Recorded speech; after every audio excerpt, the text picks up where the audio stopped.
Bring $50,000 for Thanksgiving or don't come. That was the whole text. No hello? No dad, lighting my screen at 6:42 a.m., Tuesday, November 3rd, while the heat coughed awake and the kitchen window fogged in rings. Under it, a photo of my grandkids in matching flannel pajamas, like a ransom note wrapped in plaid cheer. I stared at the number, $50,000, long enough for the coffee to go from steam to skin. Before we continue, please subscribe to the channel and tell us where you're listening from. I'm a retired lineman. I know weight, the kind that sags wire, bites shoulder, bends a day. Money has weight too. I've carried it in stapled packets, envelopes with coffee rings, not in neon promises. Last spring, when the HOA sharpened a lien against the roof where my son and his fiancée sleep, I walked into my bank and peeled $18,400 out of overtime and quiet nights. I didn't leave the receipt on their counter. I folded it into my bottom drawer under the deed, because bridges hold families longer than scoldings. A second ping. Gala's gloss slid in over the demand, like glitter on wet paint. It's seed funding plus family support. Content opportunity with a wink and a turkey. In my ear, last week's voicemail from Evan replayed itself. Dad, stop being old school stingy. You want in, you invest. Old school stingy. That's a new name for the man who kept the lights from blinking red. I typed 3 words. See you then. No punctuation. Let him tilt his head at the tone. I opened the metal file drawer where my life lives. Deed, HOA, utilities, tax, and slid out the deed.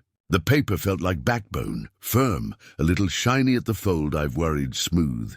Next to it, the HOA letter dated May 18th. The one with the 1,260 past due that started whispering again this month. I could picture their kitchen, a crumpled $418 utility notice on the island under a candle labeled Harvest Linen, a floral invoice for content shoots curling at the corner, the dishwasher blinking clean like it needed applause. There's a particular silence at a table when love gets priced. It sounds like an oven timer that never dings, like a glass set down too carefully. I poured fresh coffee and wrote a sentence on a yellow pad. I will not pay admission to my own family. Under it, I wrote the numbers that make truth heavy. $400. You'd done 260, 418s. I drew a thin box around $50,000 so it looked like the square hole a person keeps falling into.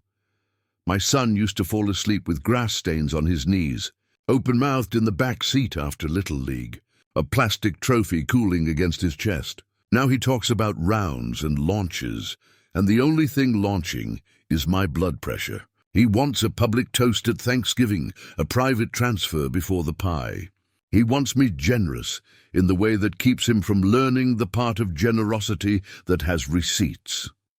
I set the deed flat and smoothed the curl from the edge. The page smelled faintly of lemon oil, the same oil I use on the desk where my wife kept our address book. This house is not a backdrop.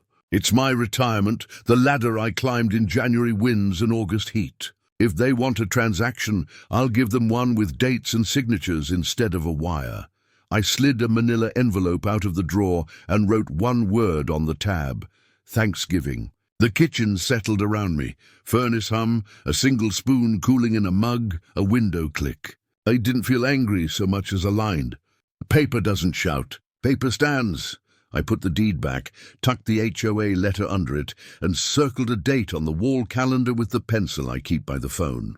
I didn't plan a speech. I planned a boundary, and if the room goes quiet when I read it, that will be the sound of something finally holding. I drove the back roads of Kane County, cornfields shaved down to stubble, the sky one long bruise of November.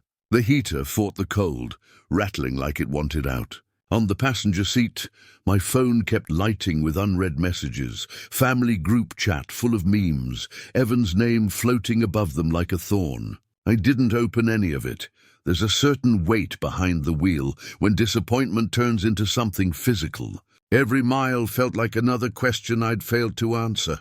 How did I raise a man who invoices affection? The DuPage River ran dull and slow beside the road. I pulled over at the turnout where I used to bring Evan fishing. I sat there, watching brown water move like an old secret, and thought about my wife.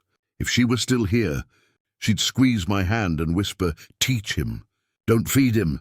But she's been gone 3 winters now, and the house hasn't had the sound of another spoon in a mug since. When I finally went home, the mail waited like an accusation. I spread it out across the table, a mountain range of obligations. Mortgage escrow updates, HOA warnings, a past due notice for $1,260, the same number I'd covered once before, the kind of repetition that feels like mockery. I decided to visit the house, my house, where Evan and Kayla live. I told myself I'd drop off some tools I'd left in the shed. Really, I wanted to see it with my own eyes. Kayla answered the door in a matching sweatsuit that probably cost more than my week's groceries. The air inside smelled like cinnamon candles and unopened mail. "Oh, she said, too bright. Behind her, boxes from delivery services stacked by the island. On top, a crumpled $418 utility bill half hidden under a catalog for holiday decor.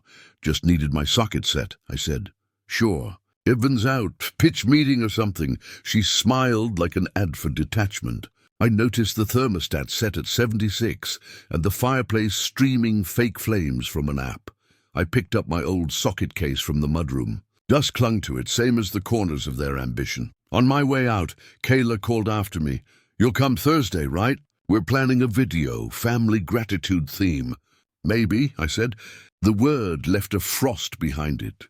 That night, back at my place, I cleared the table and lined up everything. I knew, May 18th. HR letter, 1,260. Utility notice, 418. Bank slip, 18,400 loan paid in spring. The text, "Bring 50K or don't come." Each page felt heavier than paper has a right to. I poured coffee strong enough to taste metal. The mug left a ring that looked like an eclipse. I pressed record on my phone's voice memo app, half thinking maybe I'd need to explain all this someday, to a judge, or maybe just to myself. "November 3rd, I said quietly. "Evan Thompson requested $50,000 in exchange for Thanksgiving attendance." I stopped the recording, listened to my own breath on playback, and deleted it. I don't like keeping ghosts. Sleep wouldn't come. I tried television, infomercials, laugh tracks, background chatter. Nothing drowned out the arithmetic in my head. I've spent 42 years climbing poles and stringing line, patching blackouts during ice storms, coming home with hands that smelled of copper. Every dollar I saved was meant for peace, not leverage. Around midnight, the radiator clicked like an old friend clearing his throat. I opened the window an inch, let the cold scrape the edge of the room, and decided I wasn't going to shout, threaten, or plead. The next move had to be written. Stamped, notarized, I sat back down, flipped open my laptop, and typed in the search bar, "Illinois eviction timeline, Naperville attorney Patel." The cursor blinked like a pulse while the page loaded. Names of firms scrolled by until one matched a note I remembered from the HOA meeting. Patel and Sons, property law. I clicked. Office hours, 9 a.m. to 5 p.m. I circled Nov 5 on my wall calendar with the same pen I'd once used to sign the mortgage. Before shutting down, I drafted an email I didn't send yet. Subject, tenant issue, need consultation. "Dear Mr. Patel, I am the legal owner of a single-family property currently occupied by relatives. I'd like to discuss lawful remedies for overdue obligations and misuse." I stared at the unsent draft for a long minute, then saved it to drafts. The house creaked as if agreeing. I walked to the hall closet, pulled down a shoebox of my wife's old stationery, and found one of her blank cards, white with tiny blue lilies. I wrote in her cursive style, "Teach him, don't feed him." I pinned it above the calendar. When dawn began pushing through the blinds, I finally lay down. The phone buzzed once more. A new notification from Kayla's feed, a boomerang of champagne glasses clinking, captioned, "Grateful for growth." I closed my eyes and pictured the table on Thanksgiving. The turkey, the camera, the price of entry. Then I saw something else. A different kind of seat at that table, one I'd carve out with documents, not dollars. By the time the furnace kicked back on, I wasn't collapsed anymore. I was hollowed out, like ground cleared for foundation, and that space, as cold as it felt, was the start of something solid. November 5th, 10:30 a.m. The law office of Patel & Sons sits above a florist on Jefferson Avenue in downtown Naperville, the kind of building that smells like ink and professionalism. The receptionist offered me peppermint water. I stuck to black coffee. When Mr. Patel walked in, he didn't shake hands right away. He looked at my folder, thick labeled, tabbed, and said, "I like clients who bring proof." That was the first time I'd felt my pulse slow in days. He asked for the story, so I gave it to him clean. The text, the $50,000 fee, the $1,800 spring bailout, the new town 260 HOA delinquency. I slid my bank slip across the table, the May 18th HOA letter, and a screenshot of the message where Evan told me, "Bring 50K or don't come." Patel didn't flinch. When I finished, he folded his hands. "Mr. Thompson, you're the owner of the property, yes?" "Yes, sir." "Deeds in my name. Paid off. Then they're occupants by permission. Permission you can revoke, even if he's my son." He nodded slowly. "Especially because he's your son. The law doesn't care about sentiment. It cares about documents." He took a yellow pad, wrote in clean block letters, "Serve 30-day notice, file for possession, court date, target Nov 26. Then underlined twice, "Keep all contact in writing." He printed a checklist while I wrote him a retainer check for $407 in filing fees. The printer hummed like judgment. "We'll handle it clean," he said again, handing me the packet. "Don't engage emotionally. Stick to paper. You've got the motive text, that's gold. But the case is about property, not feelings." I nodded, but inside, both were tangled. When I left the office, I stood under the overhang and watched a delivery truck unload tulips. The florist's sign said, "Give what lasts." Funny, flowers wilt. Paper doesn't. Back home, I called Marisol, the property manager who owed me a favor from a past referral. "Need a walkthrough," I said. "Tomorrow, if you can." "Sure," she said. "You expecting trouble?" "Not yet. I'm preparing for it." I also called Mr. Shu, my neighbor next to the house Evan occupies. He's the kind of man who notices everything but comments on nothing unless asked. "Mr. Shu," I said, "if your doorbell catches anything odd, cars at night, parties, anything, could you save the clips?" "Already have some," he said, his voice like gravel.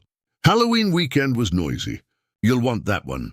He emailed me a .mp4 within the hour, timestamp Oct 29, 1:12 a.m. The footage showed the driveway full of strangers, headlights spinning like a carousel. Kayla's laugh echoed through the mic, a champagne glass kind of laugh, sharp and hollow. I saved it to a folder titled HOA Compliance. By evening, I had a war chest of evidence, quiet, lawful, irrefutable. I printed copies, deed 1. HOA letter May 18, 1260. Utility notice 418 bank slip 18400. Screenshots of texts and emojis dated Nov 3. Email from Mr. Heshu, Octa 29 footage. Attorney retainer receipt 407. Each page went into a labeled sleeve inside a binder I bought years ago for tax prep. The zipper made a small final sound when I closed it, like a secret sealing shut. Then I pulled out a manila envelope and wrote "Thanksgiving" on the tab in my neatest print. Inside, I slipped a single sheet of paper, to be opened when silence no longer works. I didn't know yet if I'd read from it or just set it on the table. But it felt like armor. That night I microwaved soup, ate it standing by the counter, and watched the streetlights blur in the window reflection. The house felt too quiet, like it was holding its breath with me. At 9:14 p.m., I got a text from Evan. "You okay, Dad?" Haven't heard back about Thursday. I stared at it for a long time before replying, "All good. See you then." No punctuation again. The absence of a period can be its own kind of sentence. Before bed, I packed the binder, the envelope, and the spare key from Mr. Shu into my briefcase. The last thing I did was write a reminder in my planner, Nov 7. Process server, 9 a.m., Nov 26, hearing, if needed. Nov 28, Thanksgiving dinner, 3 dates. 3 acts of the same story. As I turned off the lamp, the binder's zipper glinted faintly in the dark, like a hinge on the door between patience and consequence. November 6th, grey morning, low ceiling of clouds pressing down like wet concrete. Marisol pulled into the driveway at 8:30 a.m., sharp, clipboard in hand, her boots already dusted with salt. She's the kind of woman who moves in straight lines, each step, each click of her pen purposeful. "Document everything," I said, handing her the keys. She nodded. "No talking, no touching, just pictures." We stepped inside the house I still pay taxes on, the one Evan calls our place. The first thing that hit me was the smell, cinnamon sugar candles fighting the faint rot of neglect. Marisol's phone camera started clicking. The kitchen island was a battlefield of half-open mail and luxury that hadn't been earned. An invoice for $286 from Kayla's Tablescape Rentals, a gas bill overdue by 2 months, a glossy brochure for influencer home makeovers. She took photos of each, zooming in on postmarks and dates. The HOA warning taped to the fridge had curled corners. Dated Oct 15, violation, noise complaint. "Strike 3, Marisol muttered. She photographed that too. We moved through the living room. The floorboards had fresh scuffs from dragging furniture, maybe to film one of Kayla's cozy home videos. I noticed my old toolbox shoved behind the couch, coated in glitter dust. In the guest bathroom, the air filter read to 224 in faded Sharpie, grey with neglect. Marisol crouched, snapped a photo, and whistled low. I didn't say much. I didn't have to. By the time we finished, she had 72 photos, each time-stamped and stored in a shared drive. "Want a report or just the files?" she asked. "Just the files." "The report writes itself." She smiled faintly, signed her inspection log, and left. At 9:14 a.m. the next morning, the process server, a man named Jonah, called me from the driveway. "I'm serving the 30-day notice now," he said. "The camera catching this?" Mr. Shu, ever watchful, confirmed from his porch. His doorbell cam caught Jonah's hand, sliding the envelope under the door. Clean shot. Clear timestamp. I waited. 3 hours later, Kayla's Instagram story showed her in that same doorway, holding a pumpkin spice latte and smiling wide. Captioned, "Love our little nest." No mention of the paper under her shoe. At 1:03 p.m., Evan's text came in hot. "What the hell is this?" I typed back slowly, "Notice of termination of tenancy. We can discuss through counsel." 30 seconds later, another ping. "You're seriously doing this?" "To family?" I didn't answer. Instead, I printed the exchange and slipped it into the binder. Proof isn't about emotion. It's about ink. Patel filed our case that afternoon. The clerk stamped Nov 26, the Tuesday before Thanksgiving, as the hearing date. My envelope labeled Thanksgiving grew thicker, certified mail receipts, server affidavit, and the printed court notice.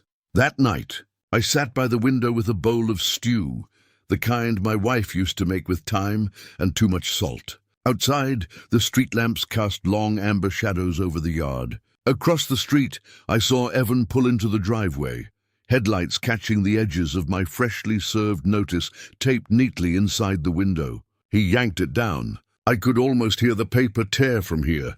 For a moment I wanted to call him, to remind him of the kid who used to sit on my shoulders at the Thanksgiving parade downtown. But then I thought about the text. Bring $50K or don't come. The words landed like frost on my resolve.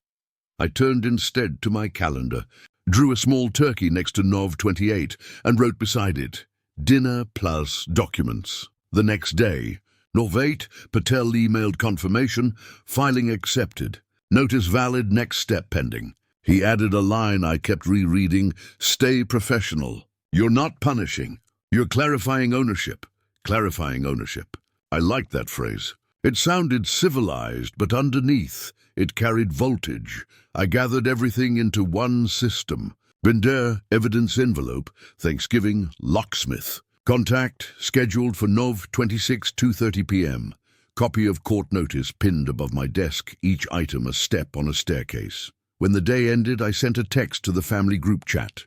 Just a thumbs-up emoji to Kayla's Thanksgiving at 3 p.m. reminder. That was enough. Let them think I'd bring a casserole.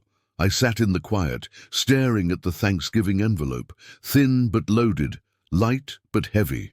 My wife once told me revenge isn't the opposite of love. It's love rewritten for self-respect. That night, I wrote those words on a post-it and stuck it inside the envelope. This wouldn't be a showdown. It would be a reading, a document recital, signed and sealed by their own arrogance.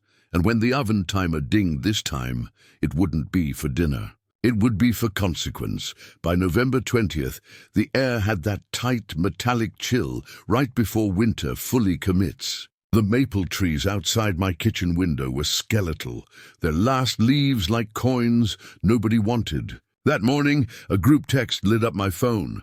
Subject line, Thanksgiving plan. Kayla, as usual, had typed it like a press release. Dinner starts at 3, casual chic theme. Bring sides. Also, don't forget the 50K, Dad. We'll announce the engagement at dessert. The 50K part wasn't a joke. It was nestled right there between emojis and hashtags like a casual garnish. I stared at it long enough to feel my pulse thudding in my fingers. Casual chic, I muttered, underlining the text on a printout. Nothing casual about extortion dressed up as gratitude. I looked at the envelope on my desk, the one marked Thanksgiving. The paper inside was multiplying. Patel's filings, the stamped hearing date, receipts, screenshots, and now this group text printed and clipped on top. The envelope had grown heavier in both ounces and meaning. At 10:45 a.m., the phone rang. Patel. Got your hearing confirmed. Mr. Thompson, November 26 at 9 a.m. sharp. Judge Patel, no relation. Good, I said. I want it done before dinner, he chuckled. Most people want to avoid family drama. You're scheduling yours. Just setting the table, I replied. He paused, amused. Remember, calm, factual, procedural. That's how you win. Anger loses in court. I'm done with anger, I said. Now it's arithmetic. Later that day, the HOA slipped another envelope under my door. Warning letter dated Nov 19, citing repeated after-hours noise violations. Attached was a photo of parked cars crammed along the curb. Timestamp Nov 18, 1:03 a.m. Mr. Hashu had already emailed me the matching doorbell footage, Kayla in sequins, waving champagne like a flag. I forwarded both to Patel with a 2-word subject, supplemental evidence. He replied within the hour, perfect. Stay paper-bound. That phrase, stay paper-bound, became my mantra. Evan must have sensed me withdrawing because around Nov 22, he called out of the blue. His tone was syrupy, the same one he used when he wanted me to co-sign something years ago. Dad, he started, look, I know that text came out wrong. We were joking. You know how Kayla is. She likes to hype things up for the channel. Joking? I asked quietly. It said it'll bring 50K or don't come. He sighed, exasperated. We meant investment, like family partnership. Don't twist it. Son, I said, I don't have to twist what's already crooked. There was silence, then a low, annoyed laugh. You've always had to make everything a moral lesson. And you've always treated lessons like invoices, I said. Before hanging up, I spent the rest of that night writing out a script, not a speech. Not vengeance poetry, but a timeline of facts. On a fresh yellow legal pad, I wrote, May 18, HOA, delinquency 1 down to 160, paid by me. Junoct. Utility bills unpaid, 418, Novi 3, 52,000, text demand. Nov 7, notice served. Nov 26. Hearing set, then beneath those I wrote a final line in block letters, Nov 28, Thanksgiving, delivery of truth. I read the list aloud once. It didn't sound like revenge. It sounded like closure assembling itself. The next morning I walked to Staples, bought a new binder, black firm spine, and had the clerk laminate the cover sheet that read, Case File, Property 72A, Thompson Residence. She handed it back to me and said, You must be a lawyer. Just a father, I said. One who finally read the fine print. That night, I sat in the living room surrounded by paper. Bills and court stamps, clean and exact. No shouting, no accusations. Paper doesn't yell. It verifies. When I was done, I slid one last item into the envelope, a typed payment plan Patel had helped me draft. 12 months, modest rent, utilities on auto-pay, and inspection rights for Marisol. Fair, lawful, humane. I folded it once, neat and centered, and added it behind the court order copy. Outside, the streetlights flickered on. Somewhere down the block, a radio played, "It's beginning to look a lot like Christmas." I smiled faintly at the irony. Thanksgiving was 4 days away, and everyone was getting ready to feast. Me, I was getting ready to serve. November 26th. The courthouse in Wheaton, Illinois, sits between a diner and a credit union, two places that smell like reheated hope. I arrived at 8:45 a.m., binder under one arm, thermos under the other. Patel was already there, calm as ever, his tie the exact grey of winter light.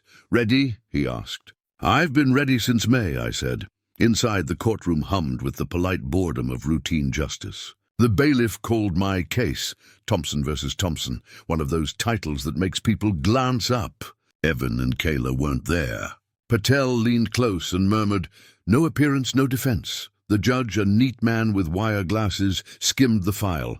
Property deed in petitioner's name. Respondents notified November 7th. Proper service confirmed. Outstanding obligations documented. Any further evidence? Patel slid over the stack like a magician, revealing clean cards, the $50,000 text, the HOA notice, utility arrears, and my bank slip for $1,800 to $400. Court fines for the petitioner, the judge said, his tone steady as a metronome. Possession granted. Move out per statute. Costs assessed to respondents. A single gavel tap, just wood on wood, and everything shifted. Ownership re-established, not by emotion but by procedure. Outside, the air bit sharp enough to taste. Patel shook my hand. "Congratulations, Mr. Thompson. Enjoy your holiday." "Not sure that's the word for it," I said. "But thank you." At 1:45 p.m., the locksmith, a young guy named Eli, arrived at the house. He carried his kit like a surgeon rolling in tools. "Simple Reiki," he said, twisting the knob. "It won't take long." The metal gave a low click that sounded final. He handed me 2 new keys. One went on my ring. The other, I slid into an envelope labeled Marshal Backup. I left a copy of the court order on the kitchen island under the salt shaker, right where they'd see it. Mr. Shu watched from his porch, nodded once. Quiet neighborly acknowledgement, justice witnessed before leaving. I turned off the fake fireplace app, still glowing on the TV. The silence that followed was pure oxygen. Driving home, I stopped at a red light. A notification popped up on my phone. Kayla's Instagram story. "Tasting cakes for the big day. Your blessed ushered bride mode." I almost laughed. The irony was perfect. While she was busy choosing frosting, I'd chosen freedom. That evening, I poured myself a drink and laid everything out on the dining table. Court seal, payment plan, keys, envelope. The ink from the judge's signature was still fresh enough to smudge. I took a picture of the stamped order and printed it. Slipping the photo into the Thanksgiving envelope behind the plan, I looked at the calendar, Thanksgiving in 2 days, and underlined the words, "Bring documents." Not dessert. Then on impulse, I texted Evan, "We need to talk before Thursday." He replied with a shrug emoji, followed by, "Sure thing, Dad, don't be dramatic, dramatic." That word lodged in my chest like a splinter. They always mistook preparation for melodrama. Consequence for cruelty. The next morning, November 27th, Kayla posted a story of her setting the table, linen napkins folded like swans. "Tomorrow," the caption read, "we share gratitude and our next chapter." Her next chapter didn't know it had a preface written in legal ink. I drove by the house once more, slow enough to see my reflection in their bay window. The curtains were open. Evan stood inside, phone in hand, gesturing animatedly. Kayla filmed him, no doubt rehearsing their announcement. The ring light gleamed off the framed "Family is Forever" sign behind them. I parked a block away and wrote a note on a folded piece of paper. Family is forever. Tenancy isn't. I slipped it into my pocket next to the new keys. When I got home, I added one more entry to my ledger. Nov 26. Possession granted, locks changed, order posted. Under it, I wrote the closing line for the Thanksgiving reading. This paper weighs less than a turkey, but it feeds truth longer. I tucked it into the Thanksgiving envelope, sealed it and placed it beside my coat for Thursday. That night, the house was still. The fridge hummed, the clock ticked, and for the first time in months I slept through without waking. Tomorrow they'd serve food. I'd serve facts. November 28th, Thanksgiving Day. The morning broke cold and clear, sunlight flashing off thin ice on the DuPage River like cut glass. I shaved, put on the same grey suit I'd worn to court, and slid the Thanksgiving envelope into my coat pocket. It was light but dense, the kind of weight that doesn't come from paper but from finality. I drove slowly toward Evan's house, my house, with the radio off. Every intersection felt like a checkpoint on the way to truth. My hand brushed the keys in my pocket, the new ones, and I smiled faintly. The driveway was packed. Kayla's friends' cars lined the curb, BMWs, Teslas, vanity plates reading Vib Life and Hustle. The front lawn glimmered with plastic pumpkins and ring lights. When I stepped inside, the air hit me, butter, perfume, tension. Kayla swept over in a gold dress that looked like it belonged to a chandelier. "Dad," she said, hugging me one-armed, phone already in the other.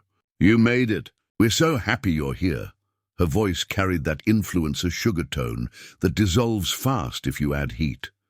"Wouldn't miss it," I said evenly. Evan came over, flushed and grinning too wide. "Dad, good to see you, man."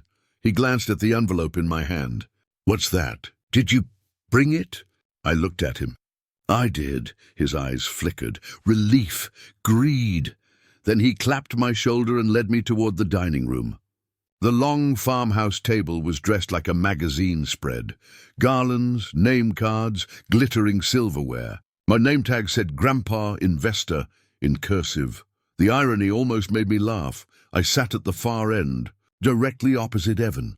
The kids were playing near the fireplace. The adults whispering around me, the camera equipment already set up. A softbox light hummed faintly, the sound of artificial importance. When everyone settled, Kayla tapped her glass with a spoon. "Before dessert," she said, smiling to her audience, "we have something really special, Evan." My son stood, chest puffed with the confidence of someone who still believes in his own story. "Before we toast, we want to honor my dad, the man who built everything I come from. He's been a huge supporter of our dreams, and tonight we're announcing our next big step, the launch of our family brand." Applause. Laughter. Phones lifted. Evan's voice dropped into a more private register as he turned to me. "And Dad, I just wanted to thank you for coming through. Means the world. I know 50K is a lot, but stop!" I didn't raise my voice, but it sliced the air clean. The laughter stuttered. Forks froze. Kayla blinked, caught mid-smile. "Is everything okay?" I reached into my coat pocket and pulled out the envelope. "You asked me to bring something for Thanksgiving." "I did," Evan frowned. "Dad, we can talk after." "No," I said. "We'll talk now. You wanted an audience, right? Let's give them the full show." Kayla's camera was still rolling. I looked straight into its red recording light. "You said bring $50,000 or don't come." "I didn't bring $50,000. A ripple of murmurs. "My sister," Evan's aunt, gasped. "He said that." I opened the envelope and began laying out the contents like cards. In a quiet magic trick, here's the text message, dated November 3rd, 6:42 a.m. Paper slid against wood. Here's the bank slip from last spring, $18 $400 I paid to save this house from foreclosure. I placed it next to the text. This is the HOA notice, $1,260 past due. Paid by me again. And here's the court order, dated November 26th, 9:04 a.m., granting me full possession of this property. You're welcome to read it." Kayla's smile dissolved like sugar in water. She reached for the camera, muttering, "Turn that off." Evan's face went bloodless. "You filed an eviction case? Against us?" "I did," I said. Against tenants in default. You just happen to be them. This is insane. He snapped, his voice cracking. We're family. Family doesn't invoice gratitude, I said quietly. Kayla grabbed his arm. Evan, stop talking. You're on camera. Not anymore, I said. I leaned over and clicked the record button, ending the video mid-frame. This isn't content. This is consequence. The room was so silent I could hear the oven tick, cooling in the kitchen. I unfolded the final page. The payment plan. You've got two choices, I said. You can sign this, stay here legally, pay fair rent and rebuild. Or you can finish dessert and start packing. The court's already decided. I just came here to deliver it respectfully. No shouting, no theatrics. Just the sound of truth being handed over like a clean receipt. Evan's jaw clenched. You think this makes you the good guy? I think it makes me done, I said. Kayla whispered. Our brand, our followers. Tell them the story of how a man lost his house by sending a text, I said. See how it performs. The grandkids watched from the hallway, wide-eyed, not understanding the words but feeling the weather shift. I bent down to their level, smiled softly, and handed them a wrapped box of toys I'd brought along. Happy Thanksgiving, buddies. As I stood, Evan's hand slammed on the table. You've ruined everything. No, I said. You ruined everything when you tried to put a price on family. I just brought the invoice. I turned to go, but paused at the doorway. One more thing, I said, pulling the second set of keys from my pocket. There's a new lock on the front door. You'll need to choose which key fits your next place. Kayla buried her face in her hands. Evan stared at the papers on the table, the text, the court seal, the plan, as if they were in a language he didn't speak. I walked out into the cold air. Behind me I heard nothing. No yelling, no pleading. Just the creak of chairs and the quiet rustle of reality setting in. On the porch, Mr. Shu stood with a thermos. He handed it to me. Saw some of that through the window, he said softly. That was merciful, I nodded. Mercy looks a lot like paperwork. As I reached my car, I looked back once at the golden glow in the windows, the fake warmth of that staged dinner, and felt something loosen inside me. It wasn't victory. It was balance, and sometimes balance looks like an old man walking away from a feast, leaving the truth sitting right there, cooling on the table. The next morning, November 29th, sunlight slid through my blinds like forgiveness that didn't owe anyone an apology. The first thing I saw was the empty space on my desk where the Thanksgiving envelope used to sit. It was gone because I'd finally delivered it, not as a threat but as closure. I brewed coffee and opened my email. At the top was a message from Patel, subject Re Thompson Property, court order recorded. Respondents have 7 days to comply. No further action required unless they contest. 7 days. Legal precision where once there had been family chaos. I closed the laptop and stepped outside. The air smelled like frost and wood smoke, Illinois winter settling in. Mr. Shu waved from across the hedge, holding his phone. Doorbell caught them packing boxes, he said. Looks like they're taking the warning seriously. Good, I said, tucking my hands into my coat pockets. That's the right kind of footage for once. Later, my sister called. You really did it? She asked, half incredulous, half admiring. I did what had to be done, I said. You embarrassed him in front of everyone. No, I corrected gently. I gave him proof in front of everyone. What he did with that proof, that's his embarrassment, not mine. That night, I reheated leftovers from my own fridge.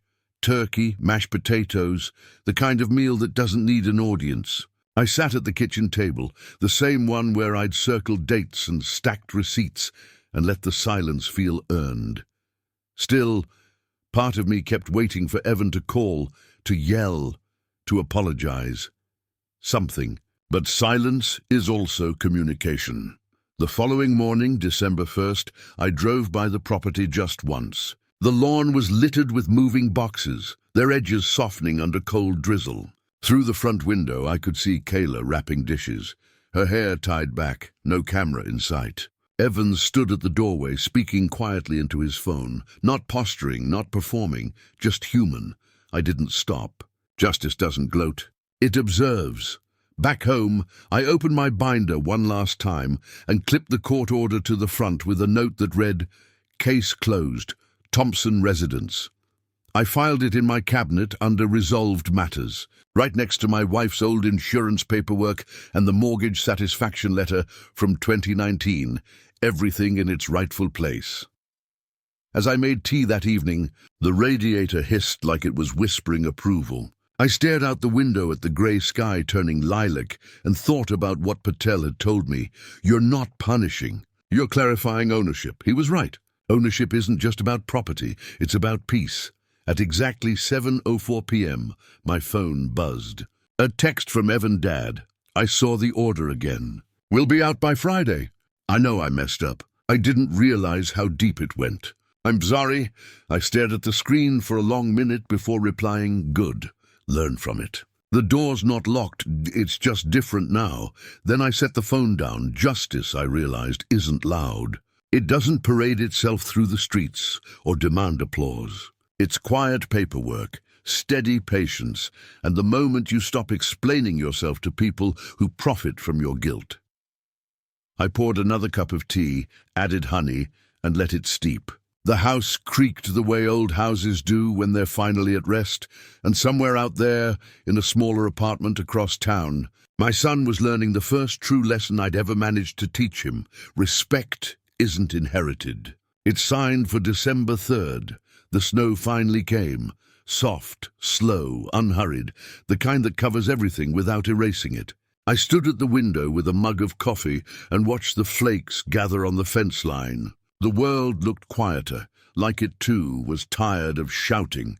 It had been a week since Thanksgiving, 5 days since the court order took effect. The house on Elmwood Drive was empty now. I drove past it yesterday, not to gloat, just to confirm.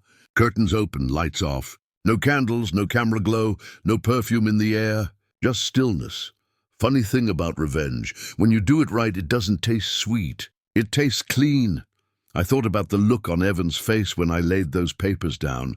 Not anger, not even fear, but realization. The kind that lands when someone sees that the person they've underestimated isn't angry anymore. Just done. I sat at the table and opened the small notebook I'd kept since this started. It wasn't the binder, this was more personal. On the first page, dated Nov 3, I'd written, "My son set a price for love, $50,000. On the last page, I added today's date and one final line. "Love doesn't invoice, and patience doesn't pay twice." I closed it, slid it into the drawer next to my wife's old recipe cards. She'd always said, when someone stops respecting your boundaries, draw new ones with ink, not apologies. She'd have smiled at how literal I'd taken it. Around noon, I walked along the Naperville Riverwalk, scarf pulled up against the wind. Kids were throwing snowballs near the bridge. Somewhere behind me, church bells rang noon. 12 clean notes marking a chapter closed. I took out my phone, scrolled to the picture I'd taken of the court seal the day it was granted. The official stamp, the quiet symbol of consequence. I didn't save it for gloating. I saved it because it reminded me that truth, when written, doesn't need to raise its voice.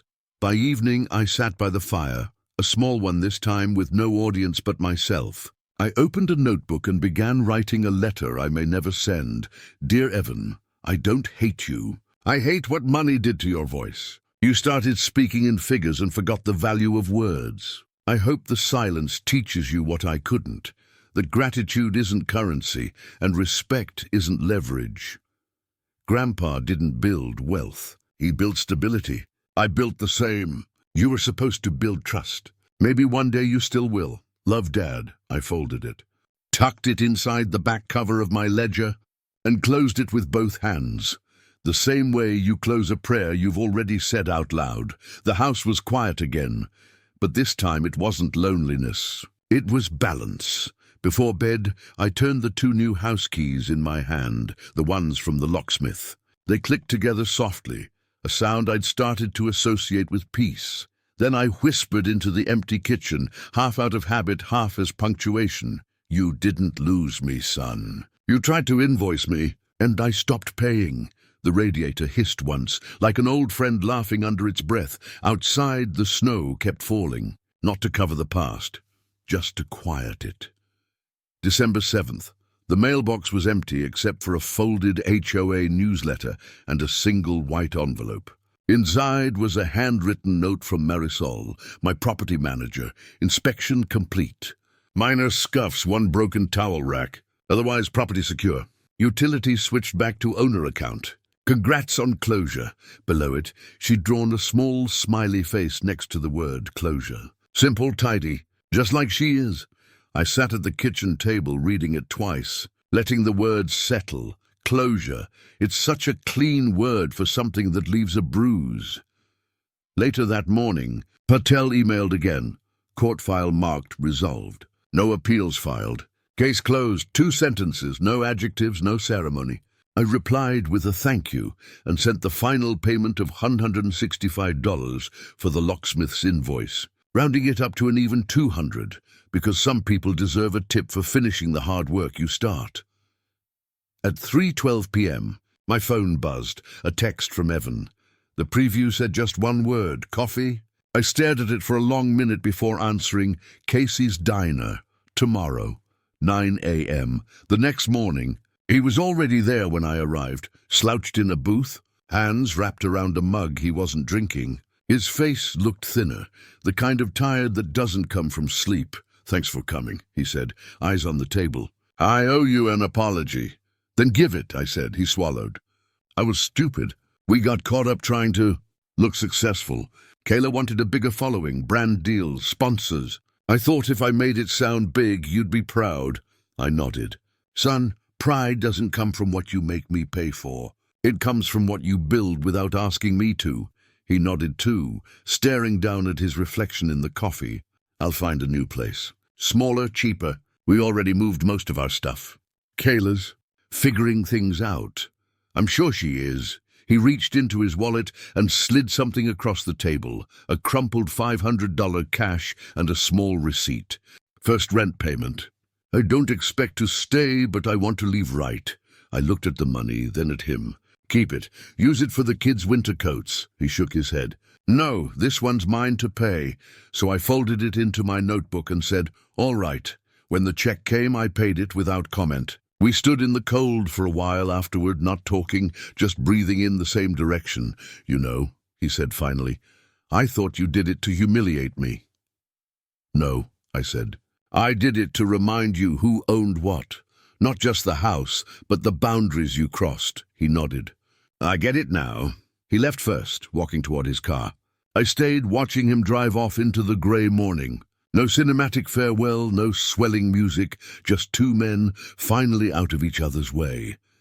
That night, I cleaned the house top to bottom. The smell of lemon oil filled the air again, the same scent from the day I touched the folded deed and decided to act. The same smell of calm after the storm. Before bed, I opened my binder one last time, flipped past the evidence, and added a sticky note in neat handwriting, December 7th.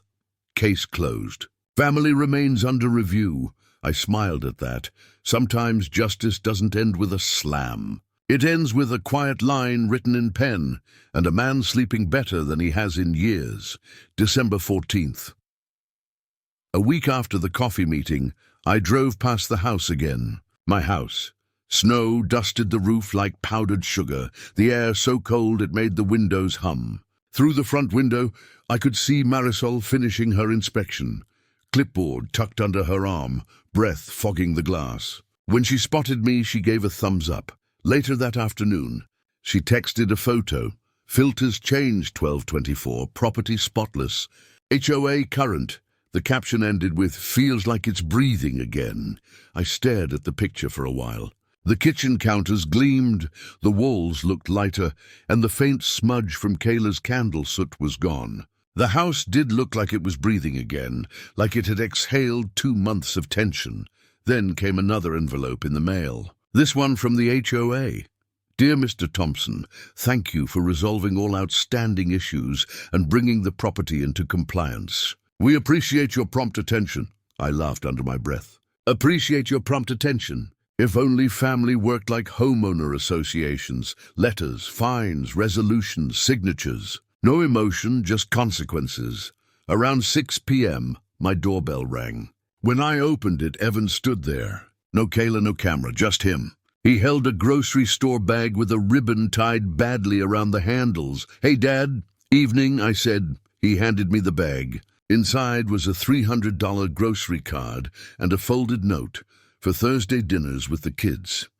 I looked at him, really looked at him, and for the first time in months, I saw the boy who used to fall asleep in the passenger seat after Little League, head against the window, breathing slow and steady. "Thank you," I said. "Thursday works." He nodded, rubbed the back of his neck, and said, "We're renting a new place near Aurora. 2 bedrooms, real lease, real deposit." "I signed it myself." "That's good," I said. "Feels different when it's yours, doesn't it?" He smiled faintly. "Yeah, it does." When he left, I stood in the doorway for a long moment, watching his taillights disappear into the snow. No shouting, no slammed doors, just distance turning gentle again. I put the grocery card on the counter beside the $18,400 bank slip and the printed $50K text, both laminated now bookends of the same lesson. Between them, I placed the HOA thank you letter. It looked almost ceremonial, like a record of cause and effect written in triplicate. Later that night, I poured a small drink and walked through the quiet house. Each room hummed its own apology. The furnace clicked on, steady and sure. The light above the dining table glowed warm again. "Softer than it had all year," I whispered into the empty air. "Half for me, half for her, my late wife." Who would have known exactly what to say? "You didn't lose me, son. You tried to invoice me, and I stopped paying." The words hung there, not bitter, not triumphant, just balanced. I turned off the lights, one by one, until the house settled into that low, satisfied hum of ownership reclaimed. Outside, the snow kept falling, gentle, constant, restorative. Revenge hadn't made me richer. It hadn't brought my wife back or fixed the cracks in the family. But it gave me something harder to earn and easier to sleep with: peace. And in this house, under this roof, with every receipt filed and every lock changed, peace finally paid for itself.